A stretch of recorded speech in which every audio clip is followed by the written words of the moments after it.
Bonjour à toutes et à tous et bienvenue dans cette nouvelle vidéo dans laquelle on va voir les Do à la guitare. Alors comme ça, si un jour vous souhaitez un peu plus profiter du manche, et bien comme ça vous allez connaître un peu tous les Do à la guitare, du moins ceux de base.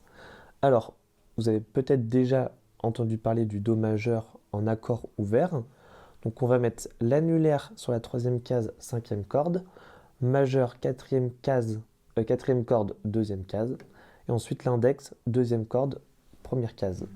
Et on va gratter les 5 cordes. Donc ça, c'est le Do majeur que l'on connaît bien en accord ouvert. Si j'enlève l'index, j'ai un Do majeur septième.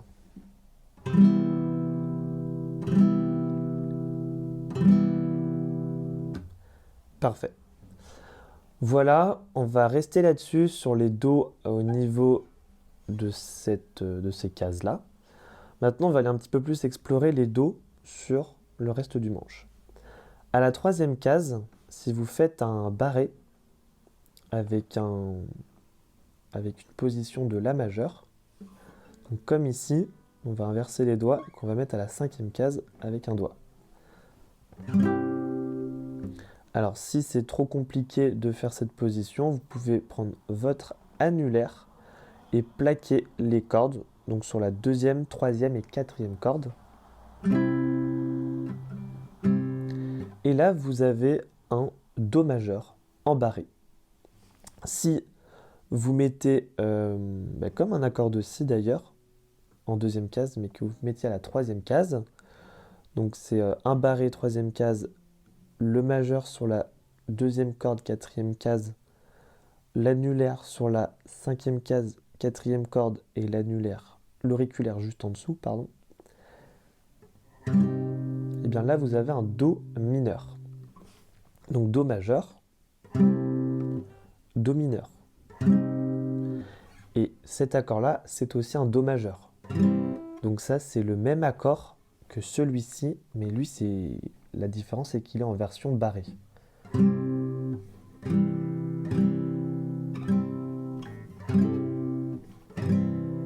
Voilà. Donc Do majeur septième, Do majeur en barré. Alors attention, il ne faut pas gratter la dernière corde, si vous le faites de cette manière-là. Et ensuite, vous avez le Do mineur, comme ceci. Donc voilà pour cette deuxième partie du manche. Si vous souhaitez faire des Do ailleurs en guitare, vous pouvez aller à la huitième case. Alors normalement, sur votre guitare, vous avez un point juste ici qui représente la septième case. Et bien la huitième, c'est celle juste après. Donc elle n'a pas de point. Comment on fait un Do à cette case-là? Donc si on fait un Do au niveau de la troisième case, c'est sur le niveau d'en dessous, pas sur le niveau de dessus. À la huitième case, c'est l'inverse. C'est le niveau au-dessus en barré. Si on fait en dessous, on est sur du Fa. Bref, ça c'est pour le détail. Donc pour faire un Do à la huitième case, on fait un barré et ensuite on fait la même position qu'un Mi majeur. Et là, nous avons un Do majeur. Si nous voulons un Do mineur, on va enlever le majeur. C'est super.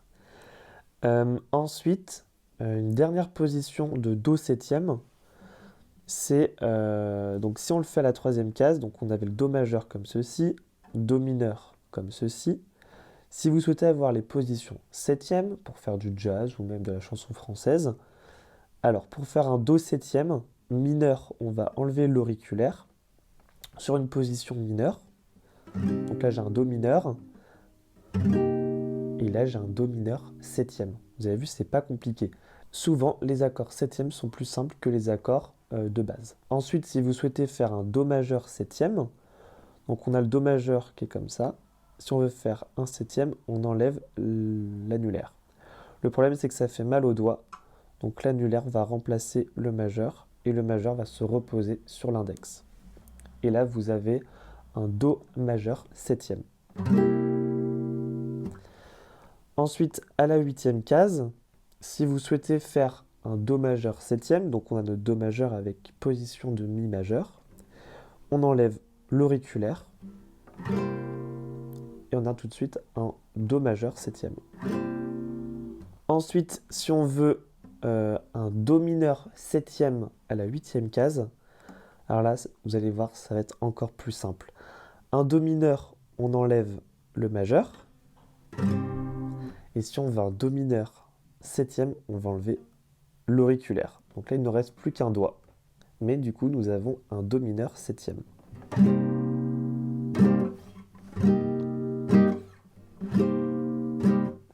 Donc vous l'aurez remarqué, cet accord, c'est le même que celui-ci. Cet accord, c'est le même que celui-ci. Voilà, donc c'est juste de la transposition. Mais des fois, il va vous arriver que dans certains morceaux, eh bien, il faudra faire tout en local et ailleurs. Donc par exemple ici. Ici, nous avons un Mi mineur. Si vous passez sur un Do majeur, il n'y a plus qu'à décaler d'une case et à faire le barré juste au-dessus. Alors que si vous faites, par exemple, Mi mineur ici, et ensuite vous devez faire un Do majeur septième à la huitième case, c'est un petit peu long quoi, de faire l'enchaînement. Et des fois même pour accompagner une chanson ou un chanteur, une chanteuse, et que la tonalité n'est pas forcément la bonne, donc soit vous utilisez un capodastre, mais si vous n'en avez pas sous la main, ce qui arrive bien plus souvent que l'on pense, eh bien l'idée ça peut être de décaler les accords grâce au barré un petit peu plus loin. Donc il faut savoir repérer où se situent d'autres formes de Do par exemple. Donc il n'y a pas que le Do en première case. Donc Do majeur septième, Do majeur septième, Do mineur septième, ensuite huitième case, Do majeur septième, Do mineur septième. Et voilà, maintenant vous savez faire tous les Do à la guitare. Et n'hésitez pas à vous entraîner et même à faire certaines chansons en vous imposant à faire le Do majeur à la huitième case, par exemple en barré. Voilà, j'espère que cette vidéo vous aura plu. N'hésitez pas à vous abonner, à liker et à mettre un commentaire. Et n'hésitez pas aussi à télécharger votre cours qui se situe dans la description. Et moi je vous dis à la prochaine.